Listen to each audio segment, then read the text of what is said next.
नमस्कार दोस्तों, बहुत बहुत स्वागत है आपका आपके अपने YouTube channel exam Guru tips and tricks में। एक बार फिर से हम आपके सामने हाजिर हैं जोश और होश के साथ। आज का जो टॉपिक है हम हार्मोन्स कवर करेंगे। और हार्मोन्स में बात करें दो प्रकार से आपके टॉपिक बनते हैं, एक तो जंतु हार्मोन्स, एक तो आपका पादप हार्मोन्स। दोनों को हम मिक्स करके यहाँ पे पढ़ रहे हैं, दोनों को क्वेश्चंस को करेंगे। और टोटल क्वेश्चंस की संख्या की बात करें आज के वीडियो में हम 60 क्वेश्चन करने वाले हैं और 60 के 60 मोस्ट इंपॉर्टेंट है। एक एक प्रश्न आपके एग्जाम में आ सकता है, ठीक है। इसलिए वीडियो को शुरू से अंत तक देखिएगा। 10वां वीडियो है हमारा बायोलॉजी का। 20 वीडियो में यानी कि आज 50% आप बुक को कवर कर चुके हो। 20 वीडियोज में पूरा बायोलॉजी को कवर करेंगे, उसके बाद हम केमिस्ट्री को स्टार्ट करेंगे। अब देखो यहाँ पे इस वीक हमने 3 टॉपिक कर लिए हैं। मैं कोशिश करूंगा नेक्स्ट कल से आपका फिजिक्स का मैं स्टार्ट कर दूं। फिजिक्स 3 टॉपिक हो चुके हैं। और देखो आप लोग एक बात नहीं कर शेयर नहीं कर रहे यार, ये गलत बात है। मैंने आपको स्टार्टिंग में बोला था कि आप लोग वीडियो को शेयर करते रहो, ठीक है। मैं आपसे कुछ भी नहीं मांग रहा, ना फीस मांग रहा, ना कुछ, मैं आपका करा रहा हूँ, ठीक है। जो भी होता है 60 क्वेश्चन 80 क्वेश्चन हर वीडियो में कराता हूँ। अभी कुछ बड़े बड़े चैप्टर्स भी हैं, उनको भी हम करेंगे एक ही वीडियो में। लेकिन मैं आपसे क्या मांगता हूँ, आप लाइक करो, चैनल पे नए हो तो सब्सक्राइब करके जाओ। सब्सक्राइब कर लोगे, फायदा ये होगा एग्जाम तक आपको इतनी सारी चीज़ें मैं क्लियर कराने वाला हूं कि आपका जब बैठोगे पेपर देने ना तो मुझे याद करोगे, ठीक है, कि सर ने ये क्वेश्चन कराया था और मुझे ये क्वेश्चन आता है, ठीक है। चलो सेशन को शुरू करते हैं। उससे पहले चाहेंगे आप लोगों से एक छोटा सा सपोर्ट चाहिए कि आप लोग से मैं फीस नहीं मांगता मैं, लेकिन यहाँ पे हमारी 3 PDF है। यहाँ पे साइंस का है, स्टैटिक जीके का है और करंट अफेयर्स का है। इन तीनों को आप ले सकते हैं, लिंक आपको डिस्क्रिप्शन में मिल जाएगा। थोड़ा सा आपको पे करना पड़ेगा, 50-60 रुपये के समथिंग आपको पर PDF आपको पे करना पड़ सकता है। तो आप ये तीनों ले लीजिए, आपको कहीं से कुछ भी मुझे सपोर्ट करने की जरूरत नहीं। मतलब ये PDF ले लेंगे तो मुझे लगेगा हाँ बच्चे मुझे सपोर्ट कर रहे हैं और यहाँ पे मैं आगे कंटिन्यू करता रहूँ, ठीक है। तो चलिए यहाँ पे लिंक आपको डिस्क्रिप्शन में मिल जाएगा। तीनों PDF इंपॉर्टेंट है। मैथमेटिक्स के लिए 500 क्वेश्चन की गेस्ट पेपर मैं बनवा रहा हूँ, गेस्ट पेपर रहेगा एकदम। और 70% मैं कहूँगा क्वेश्चन आपके उसी में से आने वाले हैं, ठीक है। 70% नंबर आपके चेंज हो जाएंगे, लेकिन क्वेश्चंस उसी टाइप के रहेंगे, ठीक है। उसके लिए थोड़ा सा इंतजार करना पड़ेगा आपको। अभी ये जो सारे PDF है इनको लेके आप पढ़ाई करना शुरू कर दो, ठीक है। तो चलिए यहाँ पे पहला प्रश्न की बात करें, आपके सामने स्क्रीन पर है क्वेश्चन आपका है। सारे क्वेश्चन सिंपल ही वैसे। आयोडीन नमक की मानव शरीर में क्या भूमिका होती है? अब क्या बताए इस क्वेश्चन के बारे में। 90% बच्चों को मुझे लगता है ये प्रश्न आता होगा। तो आप लोग को मैं 5 सेकंड थोड़ा सा टाइम यहाँ पे देने की कोशिश करूंगा कि 5 सेकंड मैं रुकूं, उसके बाद आप आंसर दे लो, उसके बाद मैं आगे बात करूं। तो आयोडीन युक्त नमक की बात करें, मानव शरीर में क्या भूमिका होती है, ये क्वेश्चन आपके सामने है। तो ध्यान रखिएगा, ये थायराइड ग्रंथि के क्या करता है, थायराइड ग्रंथि को के कार्य को जो थायराइड ग्रंथि होती है आपकी, ठीक है, थायराइड ग्रंथि की बात करें आपके गले में पाया जाता है। इसके जो भी थायराइड ग्रंथि का कार्य होता है उसको नियमित करने का काम करता है। नियमित करने का काम करता है कौन? आयोडीन, ठीक है। और आयोडीन से आपको पता है आयोडीन की कमी से ग्वाइटर या घेंघा नामक रोग हो जाता है, बहुत इंपॉर्टेंट है। और ये जो थायराइड ग्रंथि है, इससे आपका एक और आपका प्रश्न बन सकता है कि मानव शरीर की सबसे बड़ी अंतःस्रावी ग्रंथि, जब भी मानव शरीर की अंतःस्रावी ग्रंथि की बात करें और सबसे बड़ी अंतःस्रावी ग्रंथि, सबसे बड़ी अंतःस्रावी ग्रंथि तो आपका थायराइड ग्रंथि, ये आपका राइट आंसर होगा, थायराइड ग्रंथि। ध्यान रखिएगा, आयोडीन नमक मानव शरीर में क्या भूमिका निभाता है? यह थायराइड ग्रंथि के कार्य को नियमित करता है, ठीक है, नियमित करता ये हो गया। और जो थायराइड ग्रंथि है यह सबसे बड़ी अंतःस्रावी ग्रंथि है, ठीक। आगे चले, मानव शरीर की सबसे बड़ी अंतःस्रावी ग्रंथि कौन सी है? थायराइड है। मैं 2-3 बार इसलिए बोलता हूँ जिससे आपके दिमाग में सीधा जाने की कोशिश हो, ठीक है, जिससे आपको याद हो जाए। और आप 1 लाइनर नोट्स तो बना ही रहे होंगे, ठीक है। चलो कोई नहीं, आप पढ़ो अच्छे से, ठीक है। अब यहाँ पे ये क्वेश्चन है, लैंगरहैंस की दीपिकाएं, ठीक है, लैंगरहैंस की ये दीपिकाएं हैं, ठीक है, दीपिकाएं। ये देखो टाइपिंग वाला बहुत मिस्टेक करता है, ठीक है। दीपिकाएं, ये दीपिकाएं होती हैं जिसे इंग्लिश में क्या बोलते हैं? Islet of Langerhans, islets of Langerhans. अब देखो ये लैंगरहैंस की दीपिकाएं अगर जो आपसे पूछा जाए कहाँ पाए जाते हैं, तो ध्यान रखिएगा अग्नाशय में।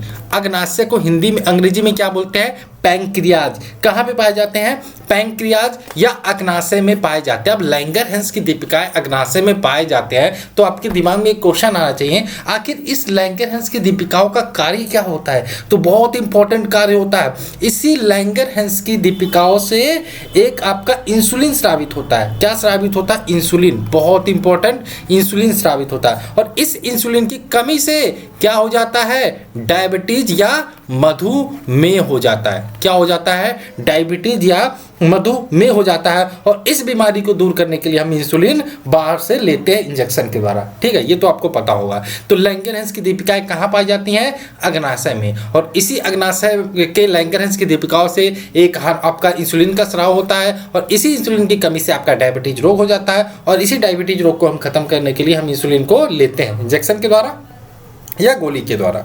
ठीक है, और यहाँ पे पीयूष ग्रंथि की बात करें, आपको पता होगा पीयूष ग्रंथि को मास्टर ग्रंथि भी कहते हैं। ठीक है, तो चलिए आगे चलते हैं, ये सारी चीज़ों को छोड़ो। नेक्स्ट क्वेश्चन आपका, वृद्धि हार्मोन्स कहाँ से स्रावित होता है? वृद्धि हार्मोन्स बहुत इंपॉर्टेंट हार्मोन्स है। इसकी ज़्यादा वृद्धि हो गई तो भी दिक्कत, कम हो गया तो भी दिक्कत। ये क्या होना चाहिए? एग्जैक्ट बराबर होना चाहिए। वृद्धि हार्मोन को हम क्या बोलते हैं? STH hormones, STH। ठीक है, STH हार्मोन्स बोलते हैं, ये हमारा वृद्धि हार्मोन्स होता है, ये ध्यान रखिएगा। वृद्धि हार्मोन ये पूछा है स्रावित कहाँ से होता है, तो पिट्यूटरी ग्लैंड से स्रावित होता है या पीयूष ग्रंथि से स्रावित होता है, या फिर बोलते हैं पिट्यूटरी ग्लैंड इंग्लिश में नाम है। ठीक है, पीयूष ग्रंथि हिंदी में बोलते हैं, पीयूष ग्रंथि, ध्यान रखिएगा।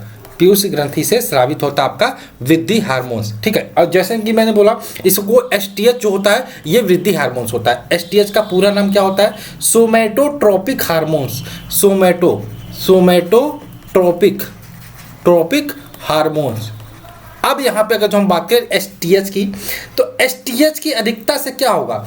STH आपका अधिक हो गया, STH आपके शरीर में अधिक हो गया तो क्या करोगे? अब मैंने बात किया STH हार्मोन एक प्रकार का वृद्धि हार्मोन है। अब STH अधिक हो गया तो आप लंबे हो जाओगे, आपकी हड्डियाँ बहुत तेजी से विकसित होंगी। ठीक है, जिसे हम बोलते हैं भीमकायता, हिंदी में भीमकायता नामक रोग, जो बहुत लंबे होते हैं ना उनमें STH की अधिकता हो जाती है, ये ध्यान रखिएगा, STH की अधिकता के कारण। ठीक है, गिगानेटिज्म बोलते हैं इंग्लिश में, और जिनमें STH की कमी होती है उनमें बौनापन आ जाता है, बौनापन। ठीक है, ये ध्यान रखिएगा, बौनापन जिसको इंग्लिश में बोलते हैं ड्वार्फिज्म। ठीक है, ये ध्यान रखिएगा। तो ये सारे क्वेश्चंस आपके क्लियर हो गए होंगे। वृद्धि हार्मोन्स कहाँ से स्रावित होती है? आपका पिट्यूटरी ग्लैंड से। वृद्धि हार्मोन्स कौन सा होता है? STH हार्मोन्स एक प्रकार का वृद्धि हार्मोन्स होता है। जो STH हार्मोन होता है उसका पूरा नाम क्या होता है? सोमैटोट्रोपिक हार्मोन्स होता है। सोमैटोट्रोपिक हार्मोन्स या STH हार्मोन्स की अधिकता से आपका एक रोग हो जाता है भीमकायता। इसमें आप बहुत लंबे हो जाते हो, आपकी हड्डियां बहुत तेजी से विकसित करने लगती है। STH हार्मोन्स की कमी से बात करें, कौन सा रोग होता है? ड्वार्फिज्म या बौनापन, यानी कि आपकी हड्डियां विकसित ही नहीं होंगी, और जब विकसित ही नहीं होंगी तो आप छोटे ही रह जाओगे। तो ध्यान रखिएगा, वृद्धि हार्मोन स्रावित होती है पीयूष ग्रंथि या पिट्यूटरी ग्लैंड से। आगे चले क्वेश्चन नंबर 4 की बात करें। सब देखो यार, समझने की कोशिश करो, सब चीजें समझ में आएगी। मैंने क्या बोला था स्टार्टिंग में जब मैंने शुरू किया था, मजा सबको आने वाला है। जो नहीं पढ़े हैं बायोलॉजी उनको भी यहाँ पे एक तरीके से राबड़ी या मलाई मिलने वाली है। ये पूछे हुए क्वेश्चन आपको मिल रहे हैं। ठीक है, और इसी में से आएगा प्रश्न, आप मिला लेना एग्जाम पे, अभी भरोसा नहीं हो रहा आपको। और जिनका जो पढ़ चुके हैं उनको भी मजा आने वाला है क्योंकि उनका रिवीजन हो रहा है। इससे बढ़िया आपको कहाँ मिलेगा? अब आते हैं क्वेश्चन नंबर 4 पर। सबसे बड़ी ग्रंथि कौन सी है?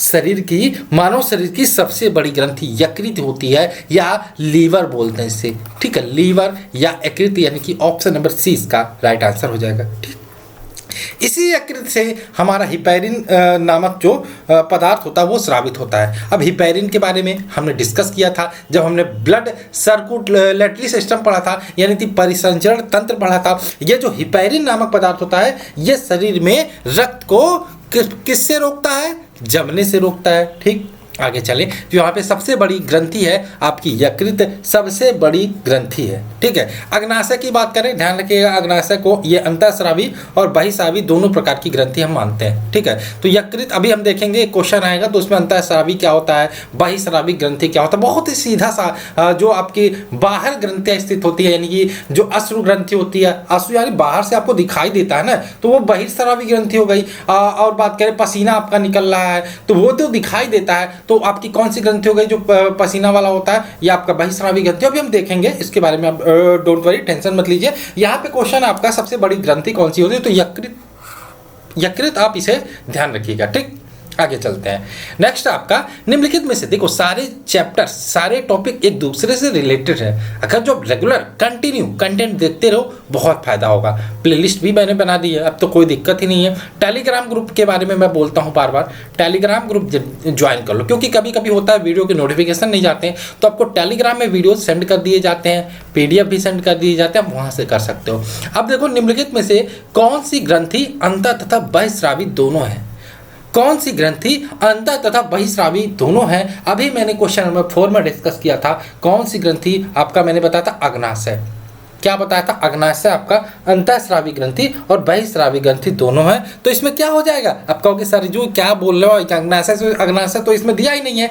मैंने क्या बोला था, पैंक्रियाज अंग्रेजी में नाम है, हिंदी में अग्नाशय बोलते हैं। तो ऑप्शन नंबर क्या हो जाएगा, बी, यहाँ पे इसे अग्नाशय बोलते हैं पैंक्रियाज को, ठीक।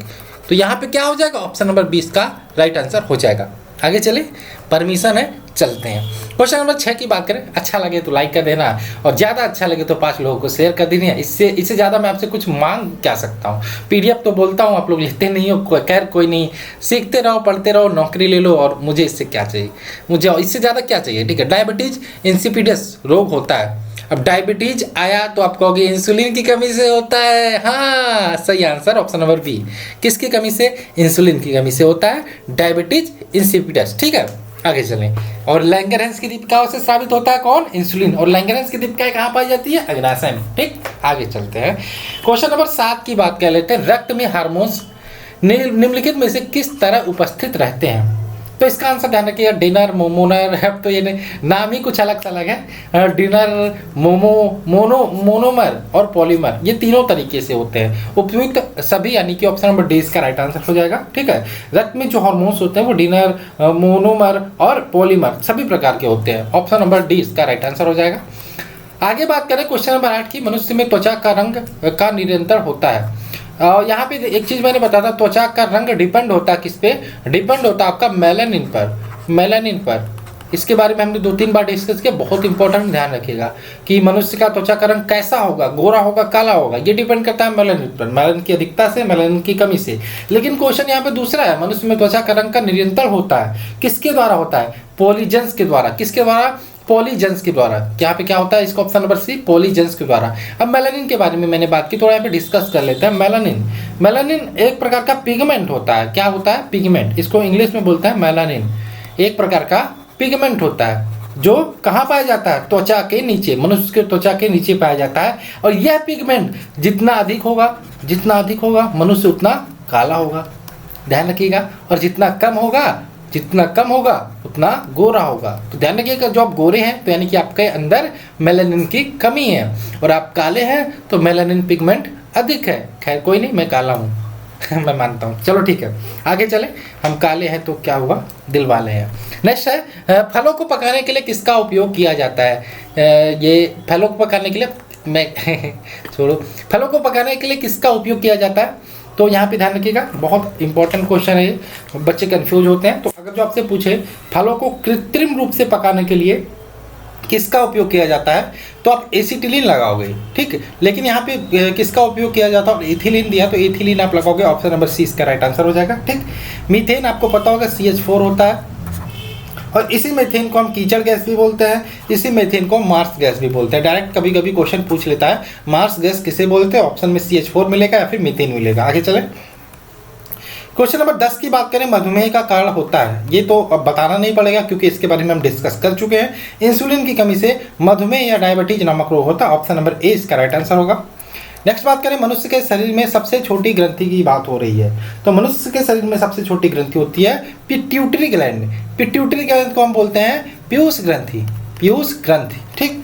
तो ये आपका राइट आंसर हो जाएगा, पिट्यूटरी ग्लैंड या फिर पीयूष ग्रंथि मनुष्य के शरीर की सबसे छोटी ग्रंथि होती है, ऑप्शन नंबर सी। आगे चलें, परमिशन है, चलो। शरीर में मास्टर ग्रंथि किसे कहा जाता है, शरीर में मास्टर ग्रंथि किसे कहा जाता है?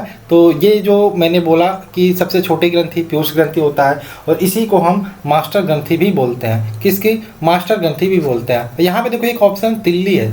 तिल्ली को इंग्लिश में बोलते हैं स्प्लीन, स्प्लीन बोलते हैं। हिंदी में एक और वर्ड बोलते हैं प्लीहा भी बोलते हैं। अब प्लीहा आपके सामने आया तो एक क्वेश्चन आपसे आता है, आरबीसी का कब्रगाह है, आरबीसी का कब्रगाह है या आरबीसी का कब्रिस्तान या ब्लड बैंक, ठीक, ब्लड बैंक भी बोलते हैं। तो ये आपका तीनों का आंसर ब्लड बैंक पूछे, ब्लड बैंक, तो भी आप यहाँ पे तीनों का आंसर आरबीसी का कब्रगाह, आरबीसी का कब्रिस्तान और या फिर ब्लड बैंक पूछे तो आप यहाँ पे तिल्ली लगाओगे, ऑप्शन सही। या फिर स्प्लिन दिया तो स्प्लिन लगाओगे, प्लीहा दिया तो प्लीहा लगाओगे, तीनों एक ही चीज़ें होती हैं, ठीक है। तो यहाँ पे शरीर में मास्टर ग्रंथि किससे कहा जाता है? पिट्यूटरी ग्रंथि या पीयूष ग्रंथि को मास्टर ग्रंथि कहा जाता है, ठीक।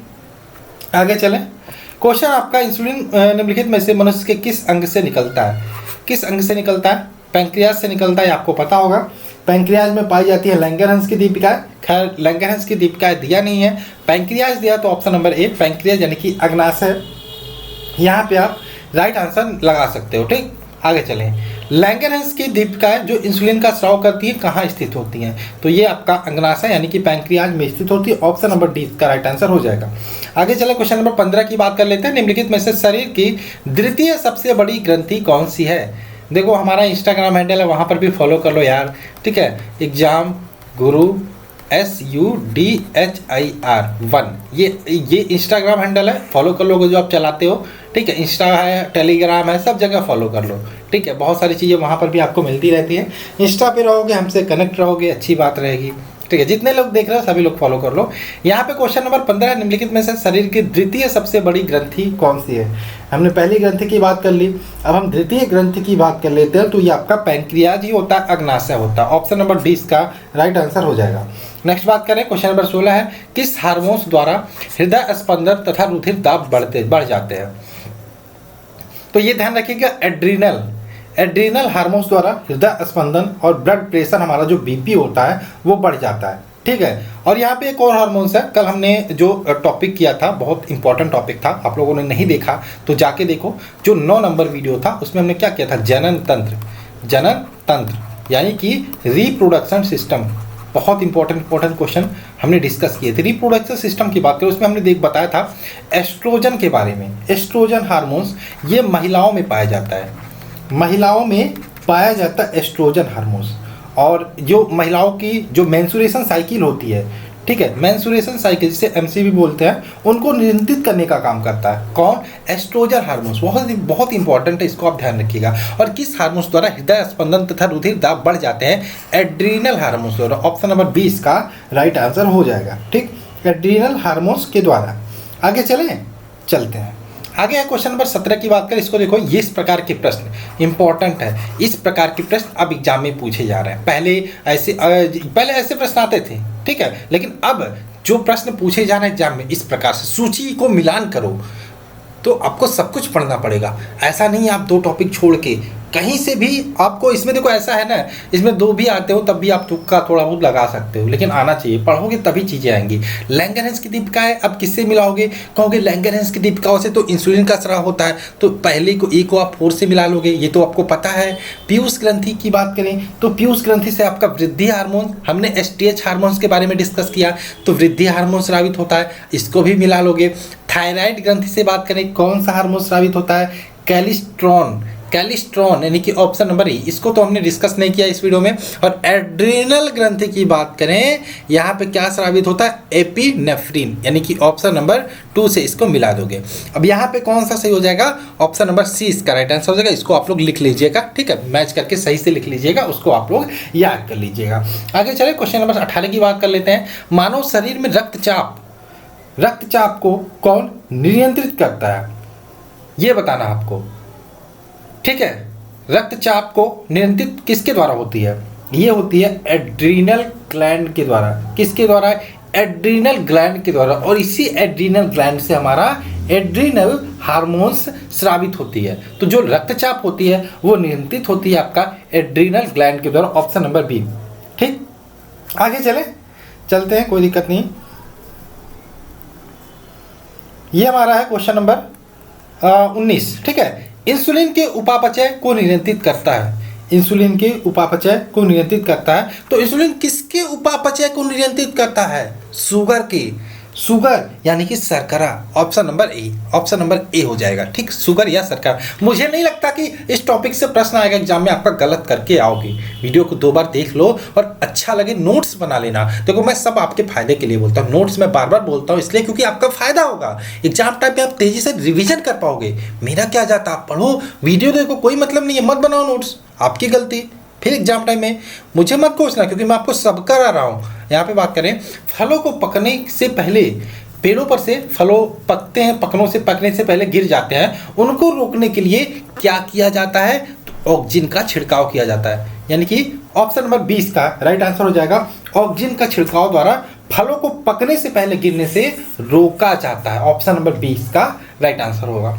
आगे चलो क्वेश्चन नंबर 21 की बात कर लेते हैं। जैविक रंजक जिनसे मनुष्य में त्वचा का रंग निर्धारित होता है उसको क्या बोलते हैं? अभी हमने डिस्कस किया थोड़ी देर पहले, मेलानिन। मेलानिन हमारी त्वचा के नीचे उपस्थित होता है और मेलानिन की अधिकता होती है तो क्या होता है? मनुष्य काला हो जाता है। मेलानिन की कमी के कारण मनुष्य का रंग गोरा हो जाता है। तो इसका आंसर क्या होगा? ऑप्शन नंबर बी होगा। ऑप्शन नंबर बी, ठीक। आगे चले, नेक्स्ट हमारा हार्मोन एड्रेनलिन।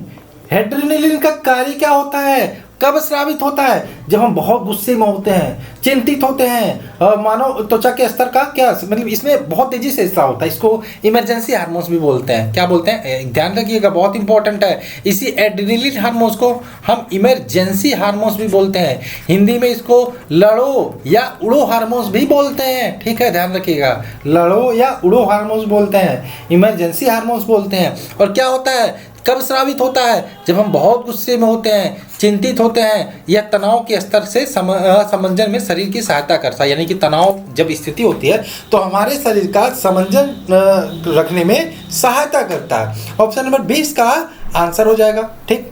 आगे चले, क्वेश्चन नंबर 23 की बात कर लेते हैं। मानव शरीर की सबसे बड़ी मिश्रित ग्रंथि की बात हो रही है। किसकी बात हो रही है? सबसे बड़ी मिश्रित ग्रंथि की बात हो रही है। इसको देखते हैं क्या आंसर होगा। तो इसका आंसर होगा अग्नाशय। हमने बोला था इसको, इसका आंसर इसको हम कर चुके हैं, अग्नाशय, ठीक। Option number C. आगे चले, 24 की बात करें। देखो ये वाला क्वेश्चन इसी टाइप की मैं बोल रहा हूँ कि इंपॉर्टेंट है। आते हैं अब जो प्रश्न बन रहे एग्जाम में ऐसे ही बन रहे हैं। अब हम आते हैं इंसुलिन। इसको फिर से मिला लो। इंसुलिन कहोगे, इंसुलिन तो अग्नाशय से स्रावित होता है, अग्नाशय मिला लोगे। अब यहाँ पे आपका प्रोजेस्टेरोन, टेस्टोस्टेरोन, प्रोजेस्टेरोन के बारे में हमने डिस्कस किया कि महिलाओं में होता है। तो महिलाओं में होता तो कहाँ होगा? अग्नाशय में होगा, महिला अग्नाशय।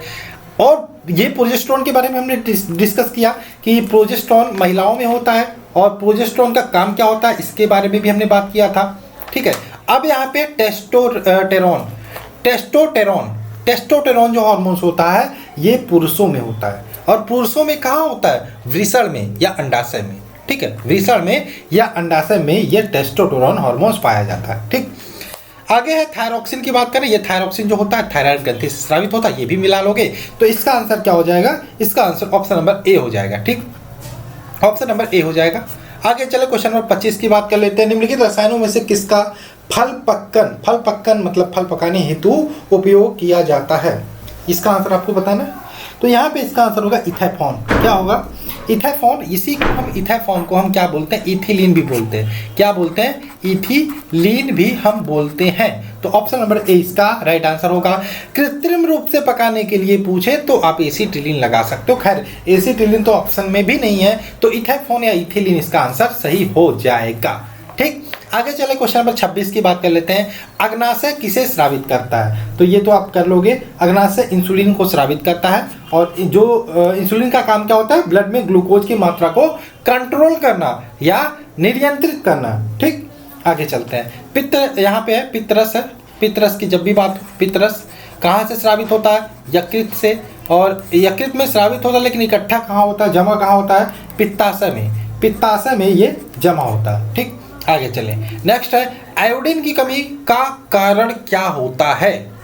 क्या होता है? घेगा होता है। क्या होता है? घेगा, जिसे हम क्या बोलते हैं? ग्वाइटर बोलते हैं, ठीक है, घेगा होता है। ऑप्शन नंबर 20 का राइट आंसर होगा, ठीक। इंसुलिन की कमी से आपका क्या होता है? मधुमेह होता है। इंसुलिन की कमी से बौनापन, ये मिजट जो है इसे हम बौनापन बोलते हैं, ड्वार्फिज्म, ठीक है, बौनापन, ये ध्यान रखिएगा।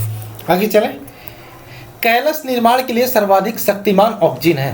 कैलस निर्माण के लिए सर्वाधिक शक्तिमान ऑक्सीजन है तो 2,4-D आपका हो जाएगा, 2,4-D ऑप्शन नंबर बी। इसको बोलते हैं डाइक्लोरोफिनॉक्सो, यहाँ पे मैं लिख देता हूँ डाइक्लोरोफिनॉक्सी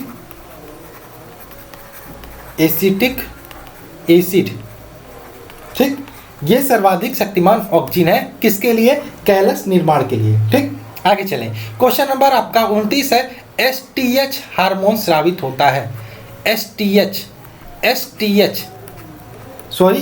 नहीं है, ये तो एसीटीएच है। हाँ, एसीटीएच है, एसीटीएच हार्मोन्स। इसका पूरा नाम क्या होता है? एसीटीएच का ध्यान रखिएगा, इसका पूरा नाम होता है एड्रीनो कार्टियोट्रोपिक हार्मोन्स। ठीक है, एड्रीनो कार्टियोट्रोपिक हार्मोन्स।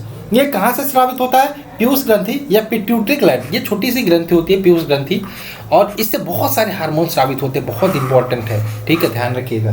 ठीक, बहुत इंपॉर्टेंट है। आगे बात करें, यहाँ पे डायबिटीज मेलिटस से ग्रस्त आदमी बार बार जल पीता है, क्योंकि उसे क्या निकालना होता है? रुधिर से अतिरिक्त। देखो, डायबिटीज होगा तो उसे रुधिर में अपना जो शर्करा होगा या ग्लूकोज होगा उसको नियंत्रित करना होगा। अब ग्लूकोज बढ़ेगा तो उससे अच्छा वो पानी पीता रहे, और पानी पी के जो ग्लूकोज रहे उसको नियंत्रित करता या निकालता रहे बार बार जल पी के, तो ये काम करता। तो ग्लूकोज को नियंत्रित करने के लिए ऑप्शन नंबर 20 का राइट आंसर होगा। नेक्स्ट बात करें, क्वेश्चन नंबर 31 है, मानव शरीर में इंसुलिन का प्रमुख कार्य क्या होता है?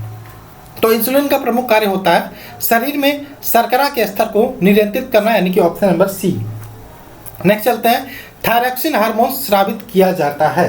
तो थायरॉक्सिन जो हार्मोन्स होता है वो अवटु ग्रंथि या थायराइड ग्रंथि से स्रावित होता है। कहाँ से? थायराइड ग्रंथि से या अवटु ग्रंथि से स्रावित होता है। इसको हम बोलते हैं थायराइड ग्लैंड।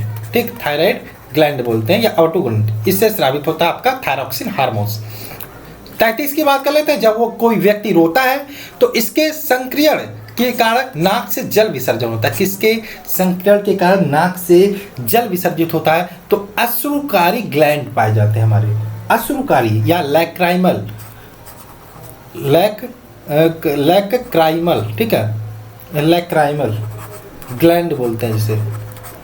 इसके कारण कोई व्यक्ति रोता है तो उसके नाक से जल का विसर्जन होता है, ये ध्यान रखिएगा। ठीक है, आगे चले। क्वेश्चन नंबर नेक्स्ट बात करें हम, क्वेश्चन नंबर 34 का, स्राव ग्रंथि विद्यमान होती है। जो स्राव ग्रंथि होती है वो कहाँ विद्यमान होती है? ध्यान रखिएगा, आपका ये कहाँ होती है? एलिमेंट्री कनाल में। कहाँ पे होती है? एलिमेंट्री कनाल में। ठीक, सॉरी, ये इसका आंसर एलिमेंट्री कनाल नहीं होगा। ये पाई जाती है, स्राव ग्रंथि की बात हो रही है, ये बक्कल में पाई जाती है, बक्कल कोटरन में। ऑप्शन नंबर सी इसका होगा, बक्कल कोटरन में। ठीक, ऑप्शन नंबर सी। नेक्स्ट बात करें, मानव शरीर की कौन सी ग्रंथि पीयूष ग्रंथि से हार्मोन्स की रिसाव को नियंत्रित करती है? कौन सी ग्रंथि पीयूष ग्रंथि से हार्मोन्स के रिसाव को नियंत्रित करती है? तो ये हो जाएगा hypothalamus gland. Option number D, hypothalamus जो ग्रंथि होती है मानव शरीर में पीयूष ग्रंथि से हार्मोन्स के रिसाव को नियंत्रित करती है। थाइमस के बारे में यहाँ पे बात की हमने, ये अंतःस्रावी ग्रंथि होती है। ठीक, आगे बात करें, नेक्स्ट बात करें,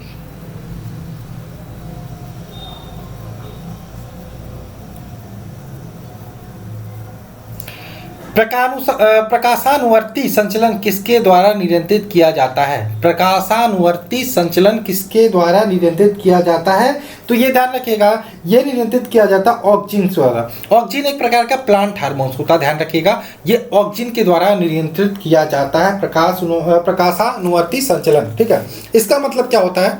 प्रकाश, जिस तरफ प्रकाश होता है उस तरफ उसका झुकाव होता है। जो हमारे पौधे होते हैं उसी को हम बोलते हैं प्रकाशानुवर्ती संचलन। किसके द्वारा नियंत्रित किया जाता है? ऑक्सीजन के द्वारा। ऑक्सीजन की बात करें, ये आपका पौधों की वृद्धि में सहायक होते हैं। किसके लिए? पौधे की वृद्धि में सहायक होते हैं ऑक्सीजन। ठीक है, और क्या करते हैं? अभी हमने इसके बारे में डिस्कस किया कि जो पेड़ होते हैं, पौधे होते हैं, उन पे फलों को झड़ने से रोकने के लिए ऑक्सीजन का छिड़काव किया जाता है।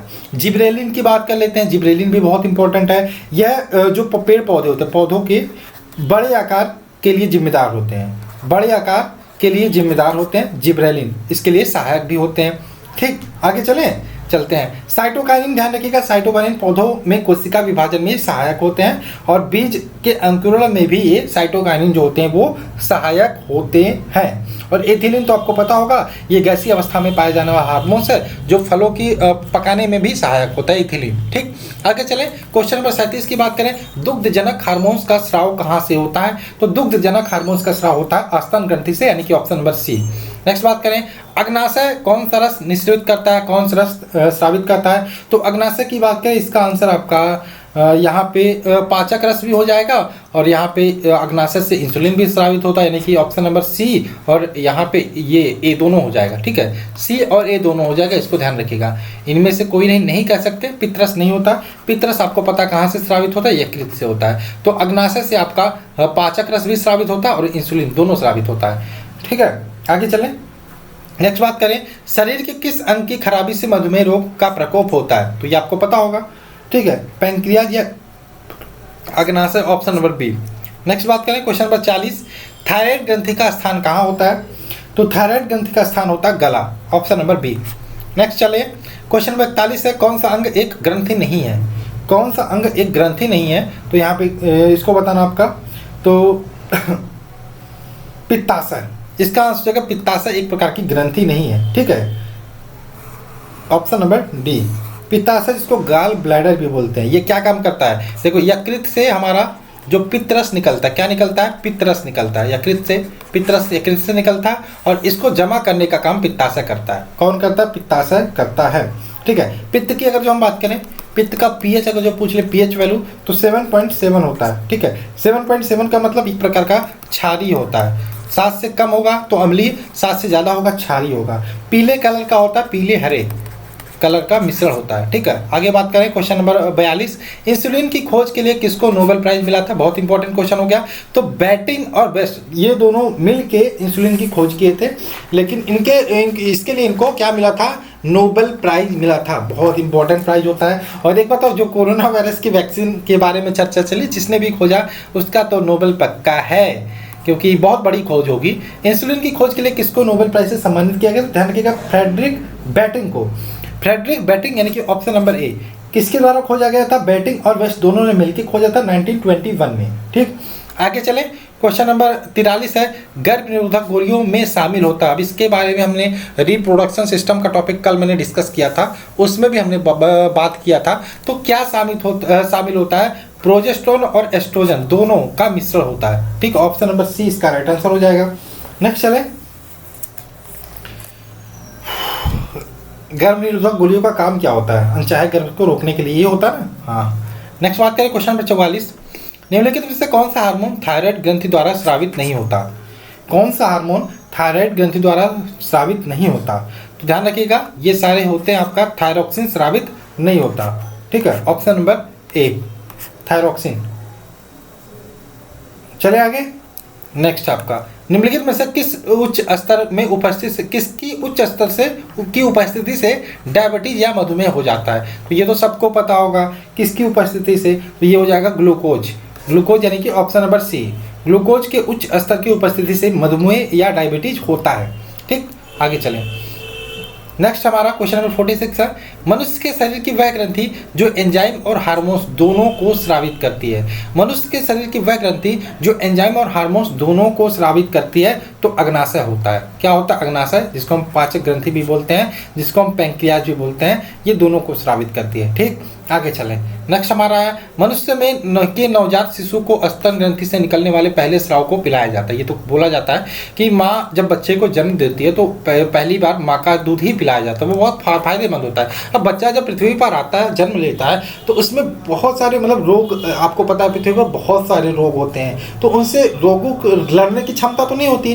तो वो जो दूध होता है बहुत इंपॉर्टेंट होता है, उससे रोग प्रतिरोधक क्षमता जो होती है बच्चों की वो बढ़ती है। ठीक है, तो क्या होता है? रोग प्रतिरोधक शक्ति को बढ़ाने के लिए बच्चों को ये पिलाया जाता है। ठीक है, आगे चलें।